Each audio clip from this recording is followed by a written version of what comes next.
re-estimation, and now we'll be touching on what happens after the storm. How do you stage the materials? How do you get them off? Things like we mentioned in the last talk about keeping on the floodplains can really make a difference in having a successful cleanup effort. Richard Hauer was my advisor in undergrad at Stevens Point. I've heard him speak many times. It's always a pleasure. And I knew from my classes that this is something he could talk to. So I'll further do thank you, Rich. And this is initial responses and debris management. Thanks, Andrew. Much like Scott and Eric, can you hear me okay? Yep. Fantastic. So my goal for you today is to learn nothing. I'm serious, because everything I tell you and talk about today, if you already have mastered that, you're at your A game. Got it? If you only take one thing home, you're at your A game, you may maybe elevate to 99, 100%. I learned something today. The IT stuff that you're doing at Eugene, Oregon is phenomenal. Okay, I don't know of any other place in the United States actually at the level that you're at right now, especially for the size community, so hats off to you. So I'm going to be talking about debris estimation. I'm going to be talking about communication. I'm going to be talking about preparedness response. Now, this little situation here, planning at the time of the storm, you can't do it, right? I got a question for you. Can anybody identify the tree in the upper right corner? That's plywood. Cork is plywood? Actually, it is. Well, I was going to call it plywood palm. Okay. Dudley, did you say plywood palm? No. Well, if you did, your personal lunch line, got it? Okay. So I'm asking some questions, you have to answer, and you get elevated to the premium status for lunch today. Sound good? All right. So, obviously storms are very, very common in the United States. They're common in the world. There's different storms at different locations. We do not get hurricanes in Wisconsin. At least not yet, okay? We could go a million years from now, maybe the world will be different. Okay, right now I don't have to worry about it. Ice storms I do. And by the way, 1 inch of ice storm is devastating. Actually, on average, the storms that we work with were about 1.4 on average, and those are FEMA disaster type storms. If you get a 1/4 inch of ice storm, it's annoying. Actually, it's kind of cool if you're a kid. Okay, but usually don't get a lot of severe breakage. 1 inch, yeah, you get to do the operational wizards to come up with the IT stuff like that Eric was talking about. But obviously tornadoes are really common through the United States. So having an understanding of the storms that impact you is vital for preparedness. This stuff is so commonly available these days. It wasn't actually 10 years ago. It was there, but it's really hard to actually put an image like this together. Now, 3 simple steps. If you like any type of sports, you have a playbook.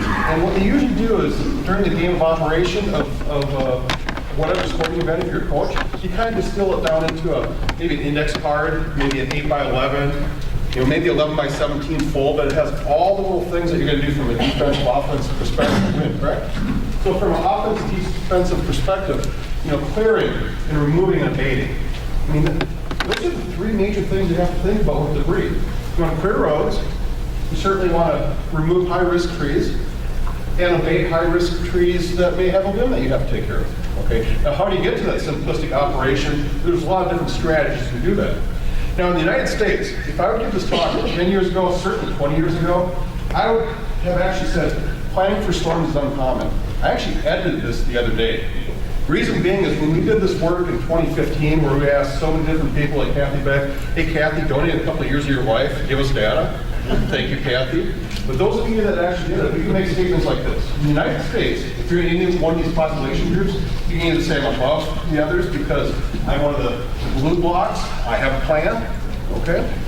Or if you look at the entire United States, how you interpret this, it's not 55% of the communities. When we did our sampling, it was actually based on person.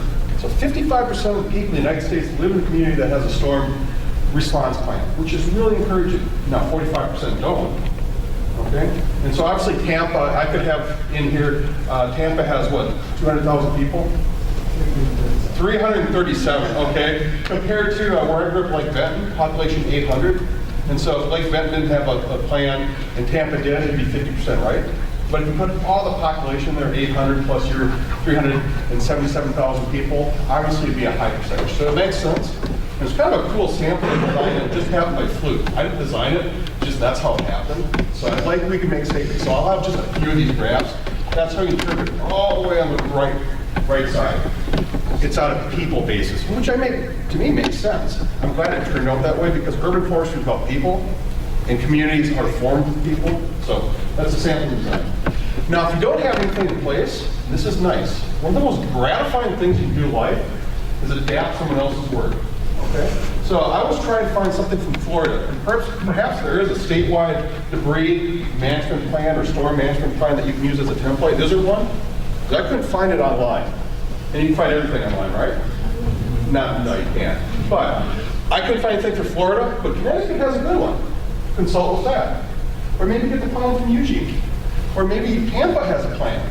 Okay? I'm sorry, Kathy, I don't remember if you do or don't. All right. So Eric, do you have one yet? No. Okay.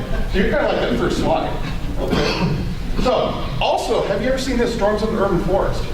This is a great publication. It came out in 1993. A friend of mine, Lisa Burbank, my early career days. Lisa was kind of getting into her mid-career. She was working with a phenomenal urban forestry pioneer, John Andreessen. And they came up with Storms of the Urban Forest. This thing is actually now being updated. We're going to actually take what was kind of like the Sears catalog version. You still get the Sears catalog? Online. Well, that's what I was wondering if they actually have a printed version, but they have a catalog online for Sears? Cool, all right. Now I know where to do Christmas shopping.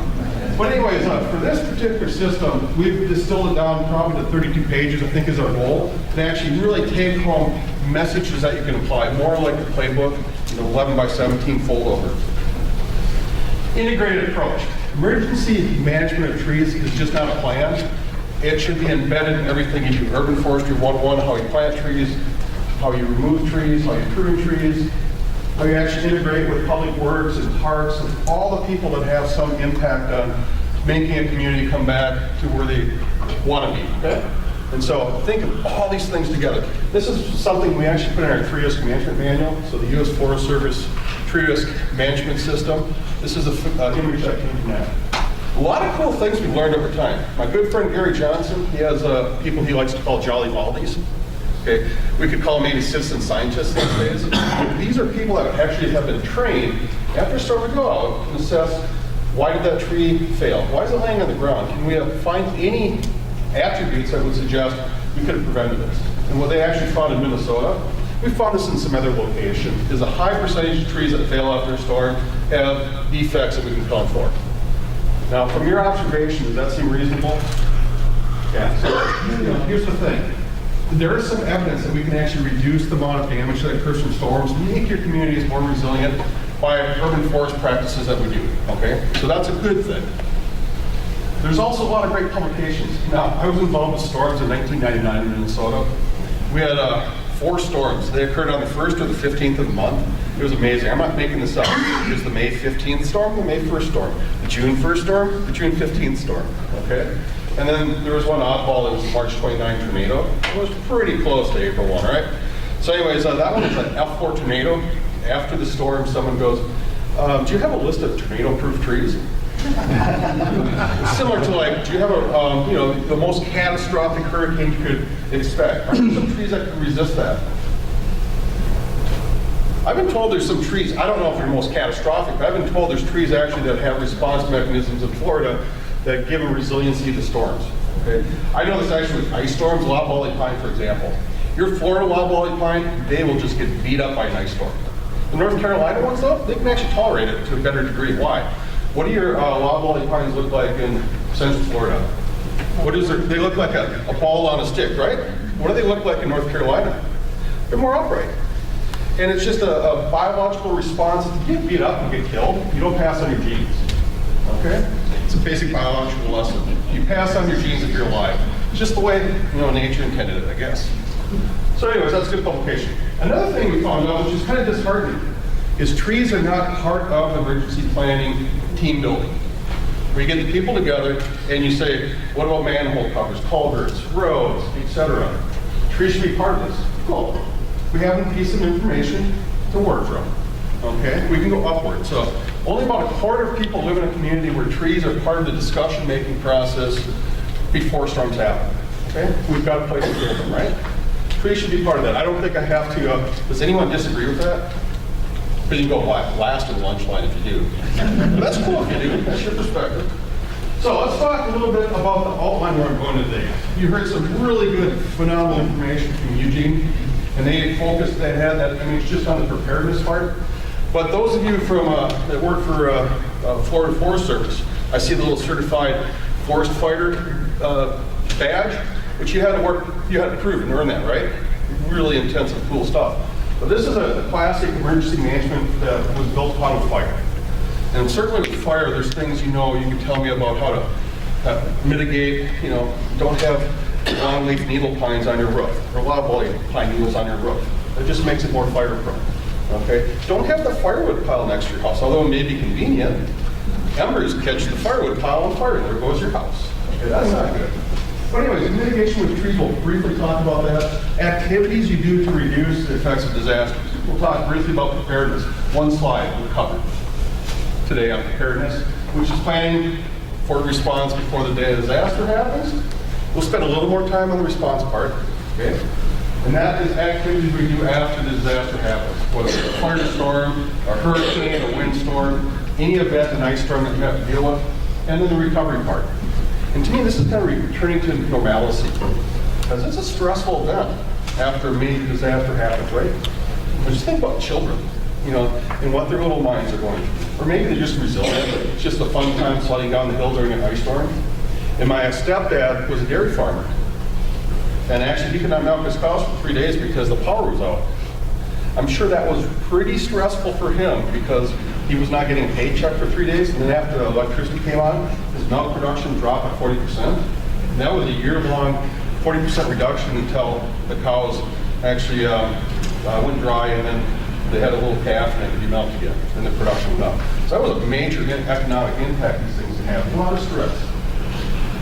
So, mitigation, okay? And we could talk all day on just one of these components, like tree selection and placement. Now, tree selection, we can actually somewhat proof communities for ice storms and windstorms. There are trees and their biomechanics that we know are more resilient. Now, don't do this. Don't pick the winter tree and plant all of them, because I don't have education on tree diversity. So I'd actually put some of the weaklings in there. Maybe I avoid one tree for ice storms. I'll make an example. I'm not a tree bigot. If I was, I'd probably avoid Siberian elm. It's the poster child for ice storm damage. Okay, really fine twigs and accumulates a lot of force. So you could think that for any tree, biomechanically. You may have the ones that are very weak. It's still put in the urban forest, because you got to have some degree to pick up after a storm, right? No, just from a tree diversity perspective, because you never know what you're going to do. Now, tree planting, super important. I got involved with tree planting studies years ago where we found stem growing roots, from Gary Johnson and I coined the term, that trees actually below the surface, they'll come up and they'll go in any direction. And there's some science from the 1960s that actually tell why. Brighton and Wilson published on how roots get deflected where they go. But regardless, planting trees deep, I hope, with the work that Ed Gilman has also done, how to actually plant trees correctly. And then how to actually water them properly. And that's one of the best techniques you can do after trees planted, is don't set it and forget it. Kind of like chicken rotisserie. Don't do that. Okay? That's actually the best thing you can do for a tree after planting.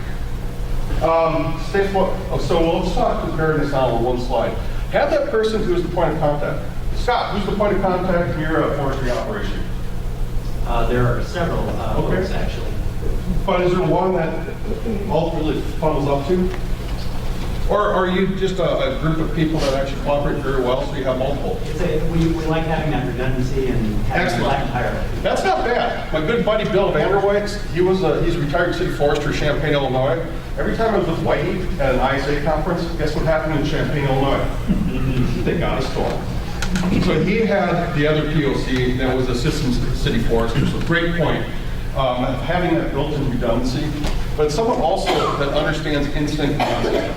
And if you didn't know, you can go online right now, and it takes about 3 days worth of time to actually get trained in this. There's online modules, and then you can get a little certificate, which is pretty cool. Highly recommend it. Anybody went through the ICS program? Fantastic. Was it worthwhile? What did it cost you? Learning lunch, maybe did it over lunchtime, or maybe that was your duty for the day. Tree emergency response plan. Having this in place ahead of time certainly makes sense, but what do you do, Eric, when you get hired and you have to deal with this 2 weeks later, you don't have a plan? What'd you do? You thought about going back to North Carolina? We were meeting on the fly with our emergency operations center and doing what we could. You do the best you can, okay? And this is not an abnormal thing, and you learn from the first time it happened, right? All right. So plan coordination. You're planning and working with people to avoid conflicts. Okay, you assign responsibilities, you put them in place. Again, so you have some sort of level of response that you work with, and then you update your plan. I used to have an local consulting list for the state of Minnesota. You know what I did every year? I would call people on the list. I'd call Cooney Company. I'd call, and actually work there, but I just call the number to see if I actually got Cooney Company. I go, hey Jenny, it's Rich. Well, why don't you come upstairs? I'm just verifying my list. Okay, the number's still good. And so updating lists, but it's something as corny as calling people. You can have fun with it, because life has to be fun too, right? All right. So then provide training. This is super important. I love that message you have. So do you actually have like play day where you go and train? And you actually go through the operation of what if a storm happened? So I know we do it in fire all the time, because actually where I teach at University of Wisconsin-Stevens Point, we started a fire science, a wildland fire science program now. And that's actually part of the program. It has to be. Okay, that Ron Masters built. So now let's go to the response part. Can you find your plan? Is it electronic, or is it paper, or is it both? Redundancy. What if the power's out? And do you actually want the binder plan, or do you want the 11 by 17 thing that you can actually implement and give to people? Okay? And I can't tell you what is best for you, but what I can tell you is come up with a system that works for you, talk to others, that makes plans more effective. Also, assume all lines are electrical, okay? Because in our area, people like to use generators, and these can backfeed into an electrical line. So you never know. You want to have that trained person that understands electrical power. I have a great electrician friend. When I had to disconnect power from our transformer to my old farmhouse, Dave goes, I said, Dave, do I need to disconnect? He goes, don't worry, I got my rubber gloves. So he has these special rubber gloves where you can touch black wires and survive. I thought that was pretty cool. And he goes up on an aluminum ladder. I'm like, you want me to get your fiberglass one? He goes, don't worry. I got my happy gloves. Okay. So anyway, so he knew what he was doing and he survived. Okay. Now we're going to talk about phase 1, phase 2. We're going to talk about debris clearance concept. We'll talk about debris removal and disposal. Have a map. I love your priority map. This is the tree risk management map. But you identify where you need to go first. You know, major highways, major roads. You think about places you can go later. You know, equity is an important concept where you don't treat people unfairly. That's wrong. But there's some places that you get to later than sooner, but you let people know about this. People usually are happy if they're part of the process and they're told this is what's going to happen. Not everyone. There's the 5%ers out there, you know what I'm talking about? The 5%ers, their job in life is just to make your life miserable. Okay, you can't help them. Also, you got to bring the comedians in. You know, at the beginning of the morning, start off with a comedy routine to pump up the crowd. No, actually, this is just an image. Beginning of the day, they're going through what the mission's going to occur. This is a major disaster where they've got mobilized forces coming in, and they've got the plan, how it's going to be operated today, what are our goals, and I'll date myself. Hill Street Blues was a show I grew up with when I was a young lad. Okay, and then at the very end, the tagline was, be safe out there. Okay, so it's kind of laying out what to do. You know, safety is a super, super, super important part. I kind of like all the fluorescent, you know, shirts we put over, you know, for safety, and more importantly, identify where people are at. My little lesson in life is if you ever want to go someplace you shouldn't, just carry a hard hat clipboard and have one of those up. Eat it. So, clearance. In my area, we get snowplows. We just push the stuff to the side. These are front-end loaders. You know, use little kids that, you know, want to be bodybuilders. Whatever works for you. Get the debris just to the side because you want to at least allow vehicles to, super important. Push the debris to the side. Then pick it up later on. Okay? And also, it's usually better to take the debris and put it in some other place where you use big equipment rather than trying to chip on site. That's so time consuming. Okay? Burying major rock walkways, major roads, all super important. Right, phase 2, removal disposal. Now you're picking it up. I don't care how you pick it up, because it's the way of picking it up that works best for you. Use the equipment you have, and you learn from it.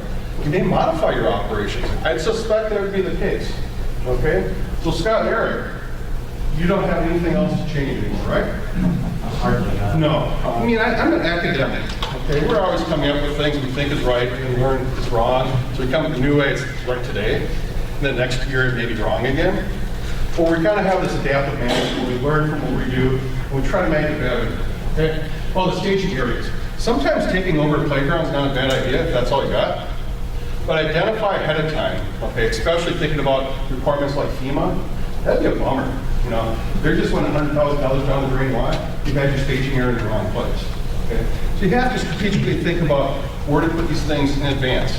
Now, if, in the case of Eric, he comes into the job, we got a storm, what do you do? Well, I imagine there may be some knowledge of where the floodplains are, okay? So just account for that. Debris removal, one of the most challenging, difficult things. Well, duh, because that is the object that we're actually working on. And when we say it's one of the most troubling, I should say it's one of the most time-consuming things.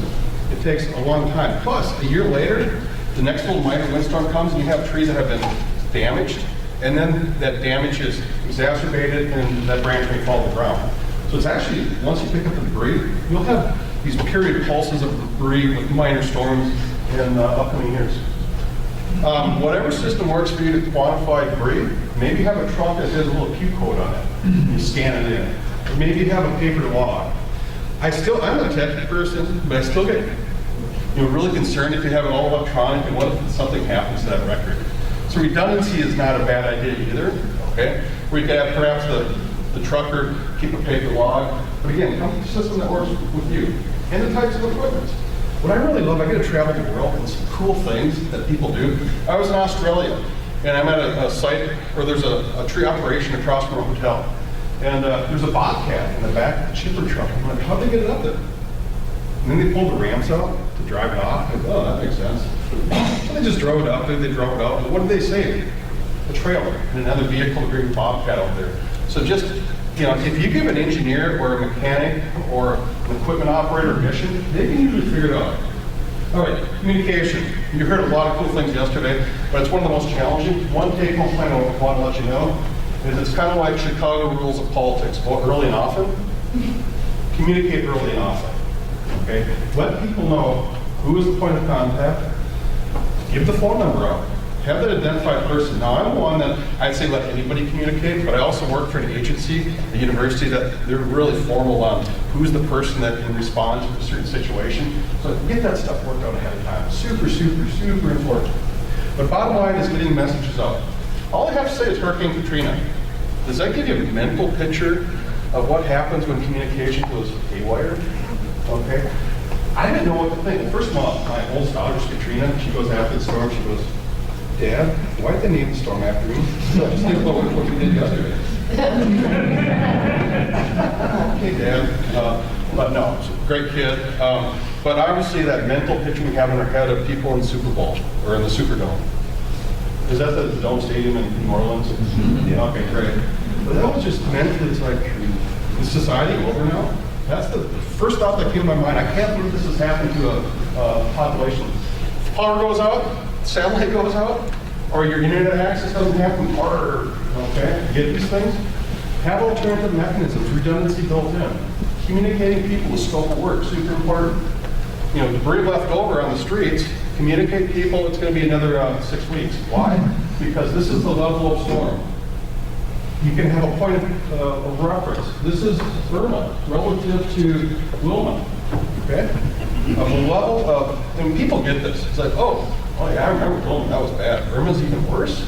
And then you have some comparison based on information. Not just exactly 4 to 5 million cubic yards, maybe it's 5.2, but it gives you a magnitude of appreciation. Put a face to it. Johnny Lopez, okay? I'm a truck contractor or working for the city of Hauer. So you get a face of this is a person that is your savior. All right? Keeping track of this, what you're repairing, what you're doing. I do want to actually end with one thing.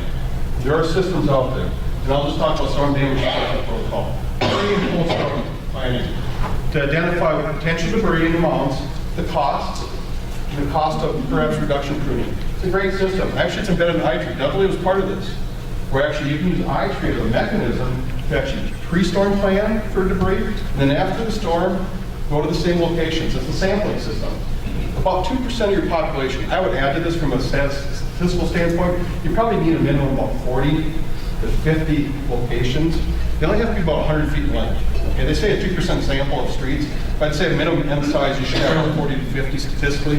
You come back, and actually it's a right-of-way thing plus 50 feet wide because private trees can still come on the public right-of-way that you have to deal with. So, super important, you can actually put your plot data in there, and it'll spit out potential pre-estimates. It'll give you information on potential costs, so you can have pre-planning, at least give a magnitude so you can budget for this. It's always better to budget for it than be surprised. Well, I'm going to end there, okay? And it's 11 o'clock on the nose, so I wanted to leave you with that last important thing, that's starting to actually set the protocol. And thank you for inviting me down here. You guys are wonderful.